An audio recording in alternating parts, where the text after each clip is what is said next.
from verse 1. 2 Timothy chapter 3 from verse 1. The Bible says, nasoma kwa New American Standard Bible, but realize this, that in the last days difficult times will come. For men will be lovers of self, lovers of money, boastful, arrogant, revilers, disobedient to parents, ungrateful, unholy, unloving, irreconcilable, malicious gossips, without self-control, but brutal, haters of good, treacherous, reckless, conceited, lovers of pleasure rather than lovers of God, holding to a form of godliness, although they have denied His power. Avoid such men as these. Then it continues. I'm looking for verse 6. For among them are those who enter into household and captivate weak women, weighed down with sins and led on by various impulses, always learning and never able to come to the knowledge of the truth. Just as Jannes and Jambres opposed Moses, so these men also oppose the truth. Men of depraved mind, rejected in regard to the faith, but they will not make further progress, for their folly will be obvious to all. Just as Jannes and Jambres' folly was also, and it's on and on and on. Let's pray. We give you thanks, Heavenly Father. We pray, Lord of heaven, the living one of Israel, the Lord who never dies, the Lord who speaks to the situations of men. So I pray that you may speak to us this day according to your will and according to your good pleasure in Christ Jesus. That in your speaking, Jehovah, you will speak to our situations. In your speaking, you will heal us. In your speaking, you are going to deliver. In your speaking, you will save. In your speaking, you will increase us. In your speaking, you will bless us. Father, do according to that which pleases you, that which is in your will. We thank you for this day. We bless you and we magnify you. For this we pray, believing and trusting in Jesus' name. Amen. You may have your seats in the presence of God. And thank you for coming today. I believe that God has something for each and every one of us. God has something for each and every one of us, I believe. And whatever God has planned for you, you will receive. Because He's a God of plan. When He plans, He gives whatever He plans to give. Amen. Hallelujah. Ya nashukuru Mungu kwa siku ya leo. Bwana ametutendea mema.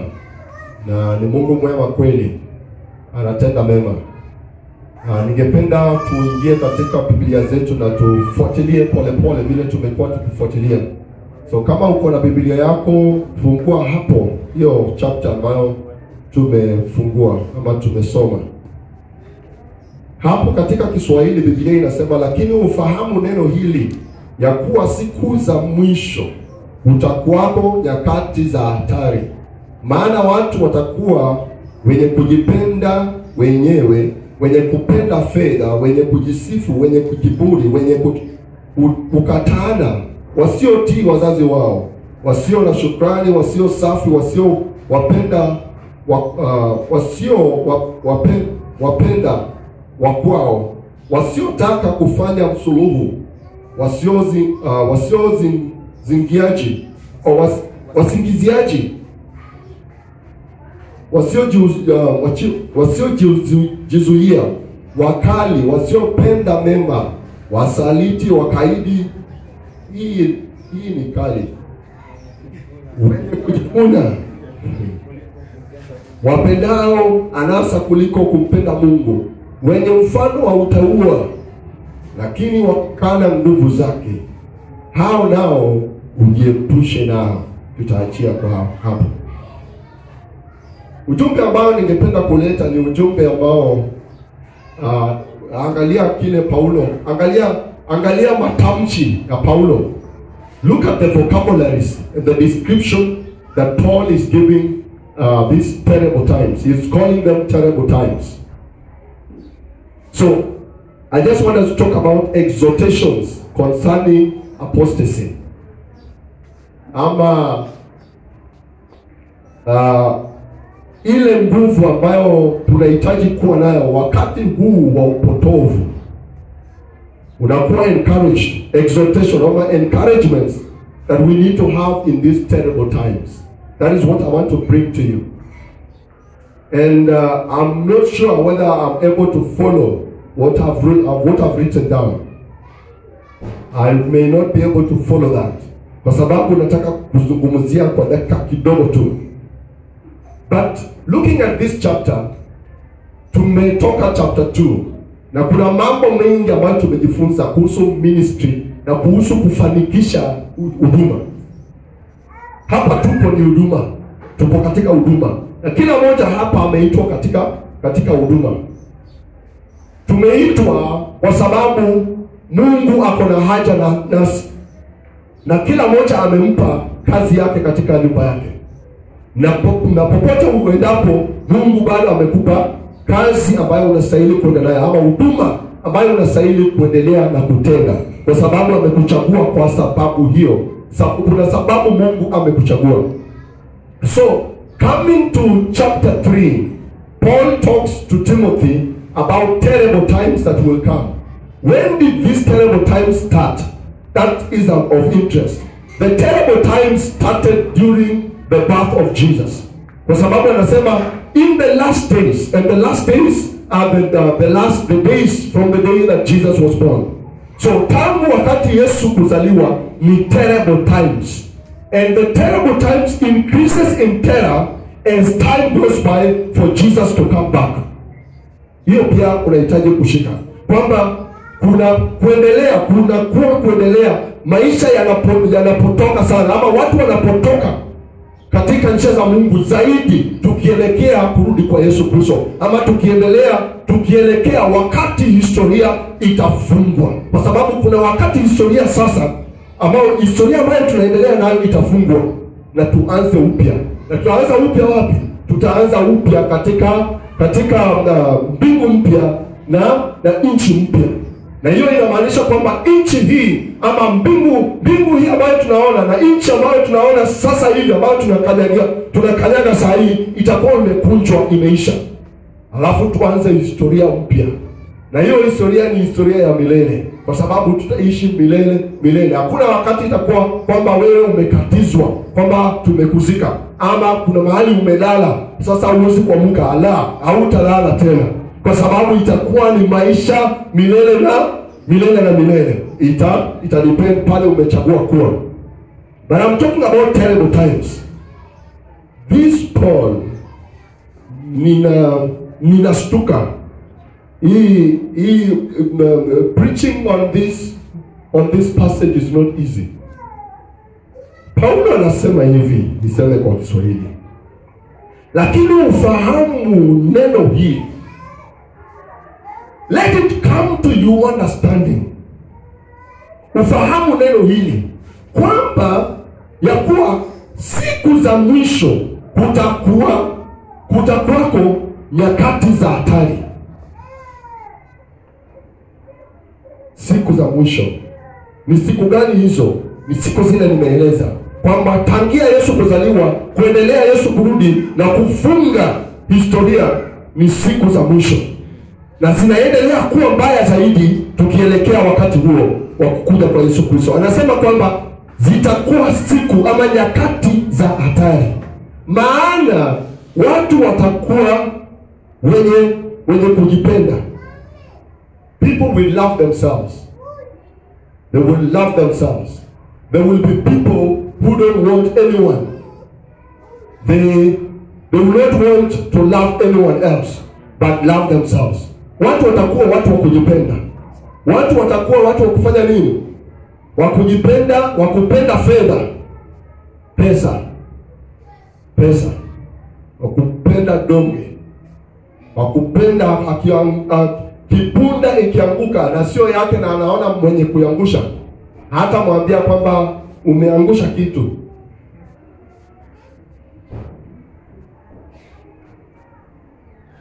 Atamwangalia kama hataona, na yeye angalia ni nani, ascan ni nani ameona, na kama kuna mtu ameona atachukua na azungumuze kidogo na yule aliona. Unafikiria hao watazungumuza aje? Atamchomolea kitu alafu aelekee. Watu kupenda pesa. Inafanyika ifanyike? Inafanyika. Watu watakuwa wenye kujisifu. Nimefanya, nimeweza, ninaweza, watu watakuwa wenye kujisifu kile anaweza na kile ametenda ama kile anaweza.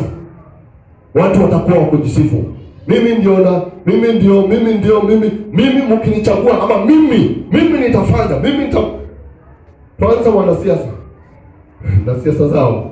Mimi nitafanya. Kila mtu katika area hiyo atapata maji.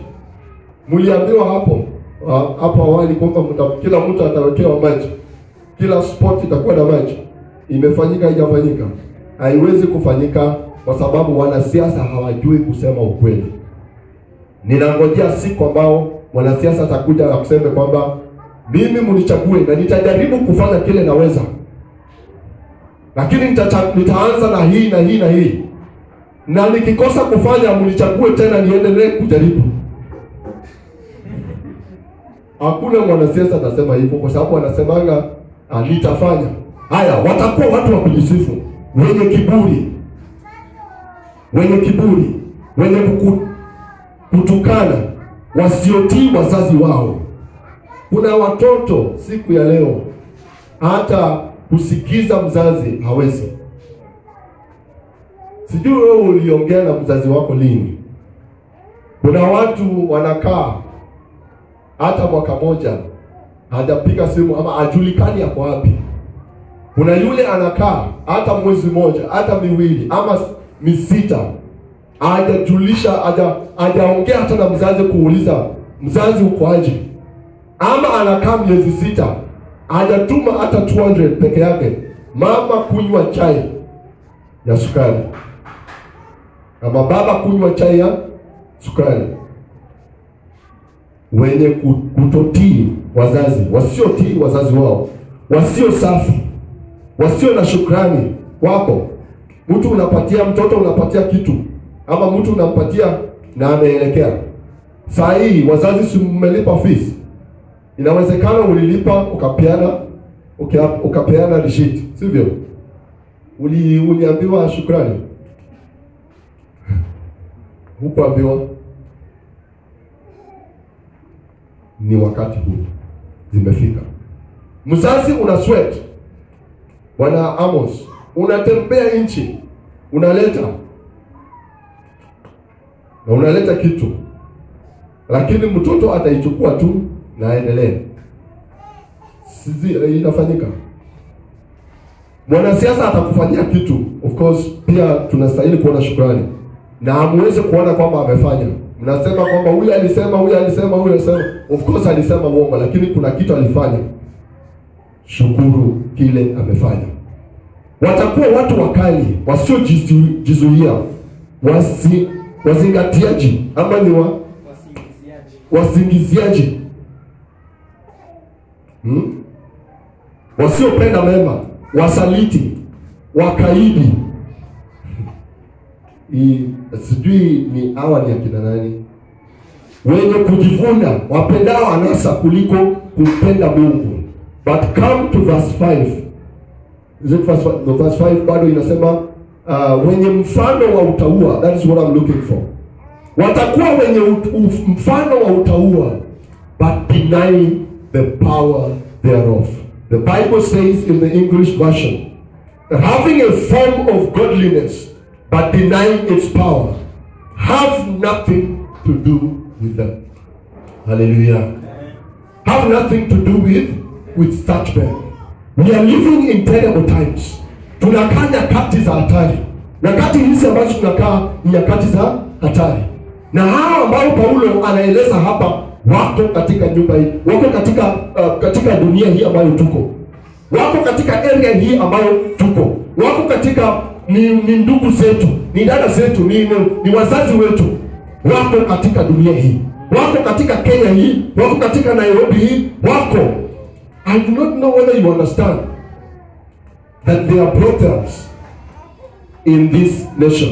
Pale Kenyatta Market kuna mahali watu huingia mchana kabisa, wanaingia hiyo nyumba, wanaingia mahali think is a third floor.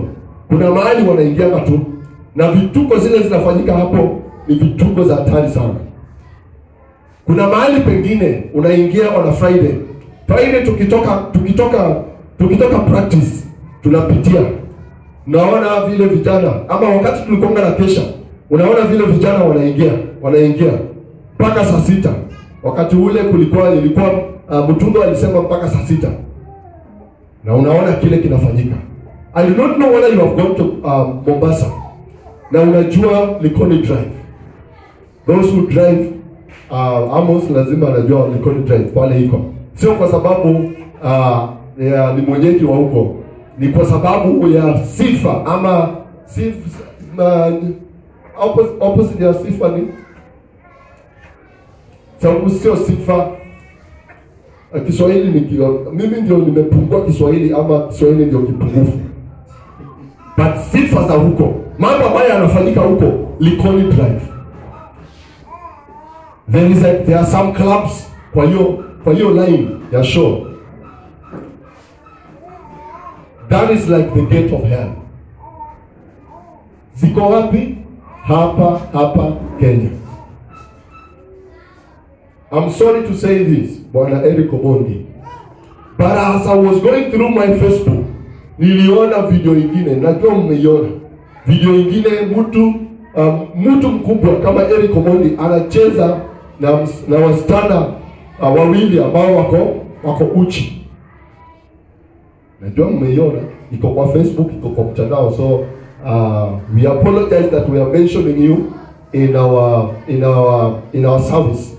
But those are the things that are happening in our nation today. Sio Eric tu. Lazima katika kujifunza kuna example. So lazima alijifunza kwa mtu. The things that young people are doing today, you wonder where our nation is going. You wonder where our children are going. You wonder where the nation is going. You wonder what will happen to us. You wonder whether we are going to leave a generation. Mambo yanafanyika, na ndio Paulo anasema watakuwa nyakati za hatari. Na anaongea na kuhusu kina nani? Anaongea kuhusu watu ambao wako kanisani lakini wanafanya mambo haya. Wako kanisani lakini wasiopenda, wanajipenda wenyewe. Wako kanisani lakini wanapenda fedha. Wako kanisani lakini wanajisifu. Wako kanisani lakini kiburi imejaa. Wako kanisani lakini kutukana, wasiotii wazazi. Wako ndani ya kanisa ni 80% Christian. Kenya is 80% Christian. Wanaenda asubuhi, wameenda mass, lakini jioni wameenda hiyo vituko. Hallelujah. It is happening in our nation. So Paul was not just talking. Paul was talking about terrible times that will come, and it is here with us. It is here with us. Kuna mengine labda tutaweza kuyataja, but I work with young people and I'm told a lot of things.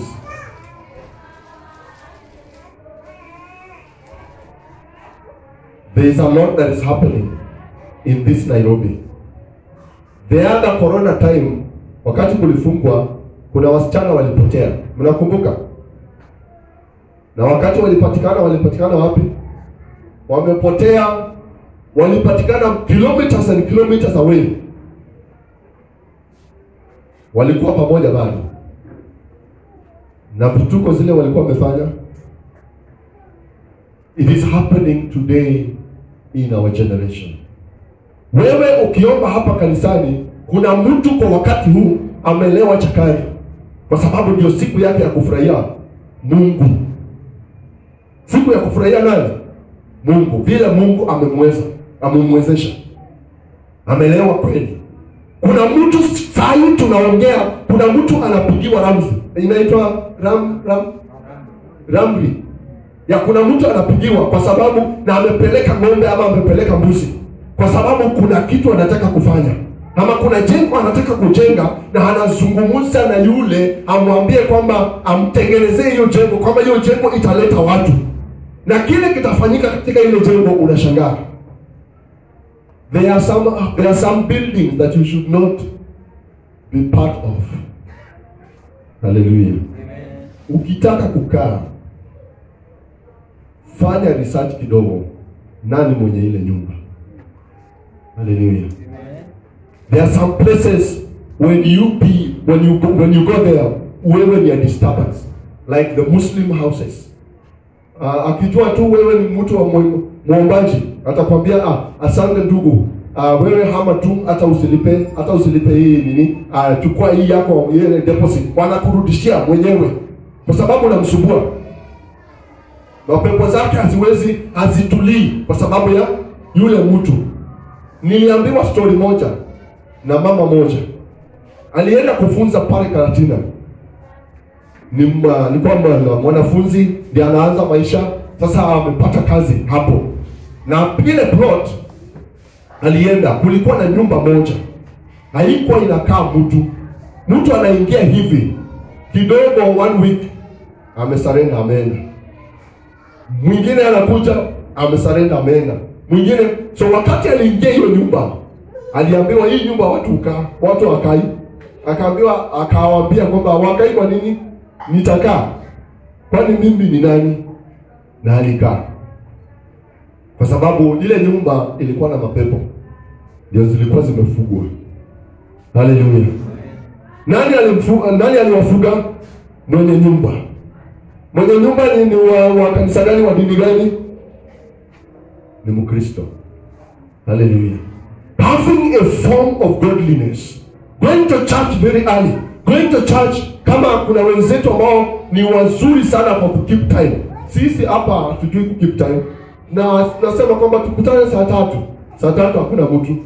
Lakini kuna wenzetu ambao wanajua kabisa kushika time. Ukisema saa moja ikifika, kila mtu ndani, mlango umefungwa. Kwa sababu uko wengi tayari. Na wengine watangoja hiyo service nyingine. Lakini kutoka hapo ndio utampata na ile 2 kgs of buza ndio anateremsha, kwa sababu anashiba na analewa. Hallelujah. Inafanyika katika nchi yetu. Inafanyika hapa. Having a form of godliness but denying the power. The Bible says avoid them. Avoid such ones. They will not have any blessing to you. Usikuwe tu ni mtu wa kwenda kanisani. Kama ni kwenda tu kanisani, mimi nimesarenda. Siwezi kwenda kanisani. If I cannot feel God, if I cannot find God in the church, I will not go to church. But a church where I can find God, I will go to that church. A church where I will find power, I will go to that church. Because God is alive. God is not dead. Hallelujah. We must not have a form of godliness and deny the power of God. Jesus did not die on the cross of Calvary for no good reason. He died to give us power. He died to give us power over hell, power over every work of the enemy, power over everything that the enemy may scheme against us. We must have the power. We must demonstrate that God is alive. We must demonstrate that our God, though he died on the cross of Calvary and he was buried, and on the 3rd day he rose again. Christ has ascended in heaven. He is alive and is a powerful God. He lives within us. Hallelujah. Amen. We must not have a form of godliness and deny the power. If there is no power in the church, then it is not a church. It is a social gathering. Of course, makanisa yako katika chini ya ushirika ama mashirika. But we are not just an organization. We are not just a society. We are a society of God. A society that carries the power of God. A society that carries the grace of God. A society an assembly of men that are walking with God. Hallelujah. Amen. We are not just a society. Ni nini inafanya tukose nguvu? Kwa nini kanisa inakosa nguvu? Kwa nini watu hawana nguvu? Kwa nini watu hawana nguvu ya kushinda shetani? Kwa sababu ya mambo Paulo anaeleza. This should not be a description ya watu wa kanisani. Maana watu verse 3, verse 2. Hii nasoma ninashangaa sana. Kwanza Kiswahili inashangaza mimi. Maana watu watakuwa wenye kujipenda wenyewe, wenye kupenda fedha, wenye kujisifu, wenye kiburi, wenye kutukana, wenye wasiotii wazazi wao, wasio na shukrani, wasio safi, wasiowapenda wakwao.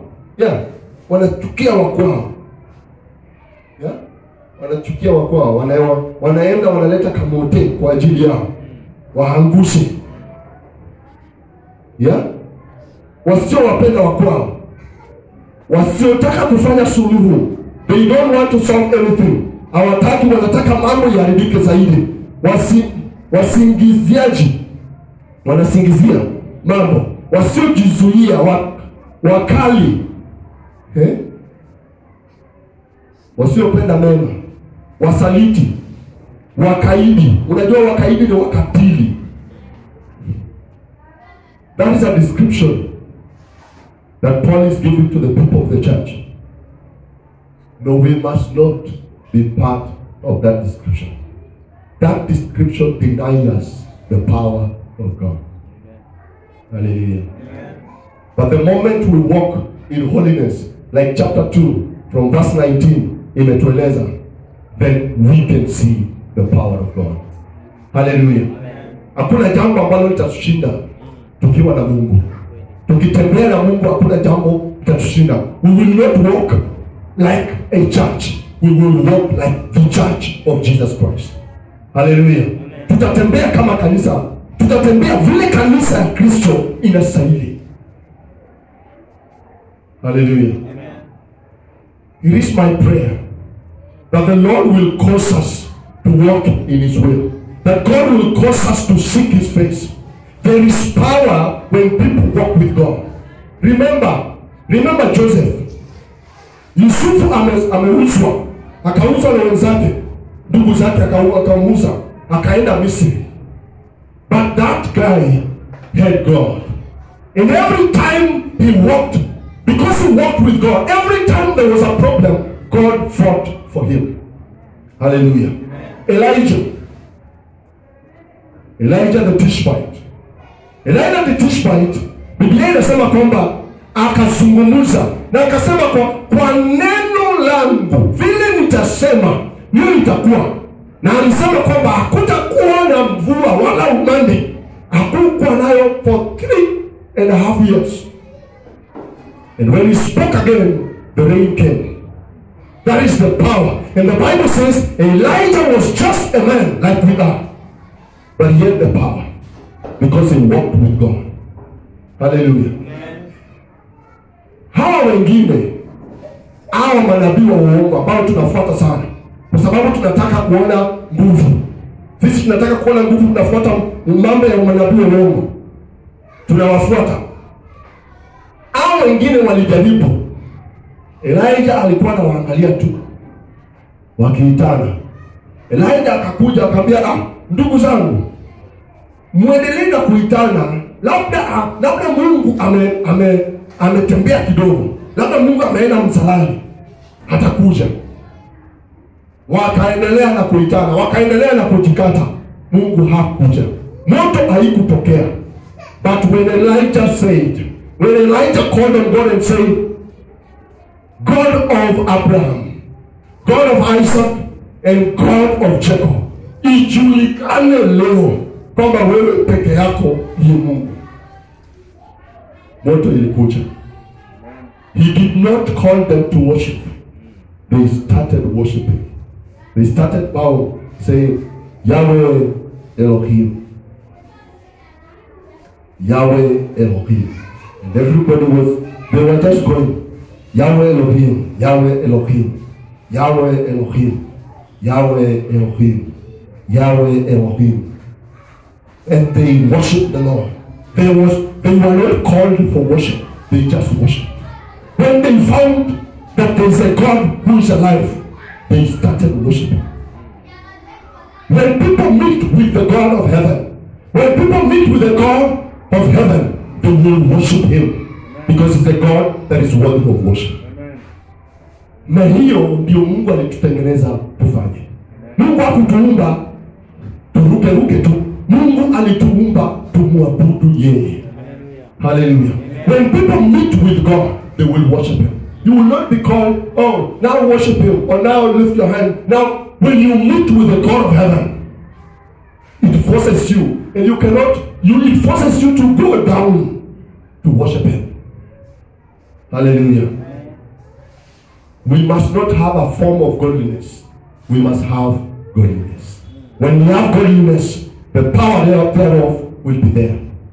Lord Jesus will be seen in our lives, and he will be seen in our working place. Time fails us. Let's arise.